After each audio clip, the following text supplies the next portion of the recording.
Hi friends, ఈరోజు అయితే నేను సియట్ షోరూమ్కి వచ్చాను. నా వెహికల్ 1 ఇయర్ నుంచి వాడుతున్నా కదా. వెహికల్ అయిపోతుంటే టైర్ అరిగిపోతే మేము షోరూమ్కి వచ్చాము. ఓలా షోరూమ్ వాళ్ళు ఏమన్నారంటే సియట్ షోరూమ్ ఉందండి పటమట్లో, అక్కడికి వెళ్ళని మేము చెప్తాము, మా రేట్లో ఇస్తారని చెప్తే మేము బండి తీసుకుని వెళ్తే ఆ ప్రాసెస్ చూడండి ఎంత బాగుందో. ఫస్ట్ టైర్ ఓపెన్ చేశారు, కొత్త టైర్ గ్రీజ్ పెట్టారు, అలైన్మెంట్ చేసి పెట్టారండి. చాలా సర్వీస్ అయితే చాలా బాగుంది, రేట్ కూడా రీజనబుల్గా ఇచ్చారండి. మీకు ఎవరికైనా కావాలంటే వెళ్ళండి ఫ్రెండ్స్. హాయ్ ఫ్రెండ్స్, నా ఛానల్లో ఎవరు మాట్లాడుతున్నారు అనుకుంటున్నారా? మాట్లాడింది అయితే మా హస్బెండ్ అనమాట. అయితే ఈరోజు ఓలా షోరూమ్కి వెళ్తే ఇట్లా వీళ్ళు రిఫర్ చేశారంట. సో ఆ ప్లేస్కి వెళ్ళి తను టైర్ బిగించుకుని వచ్చారు.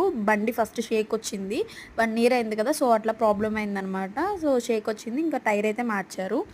పడమట్లో బిసైడ్ విశాల్ మార్ట్ దగ్గర ఉంటుందంట ఇది షోరూమ్, సియట్ షోరూమ్.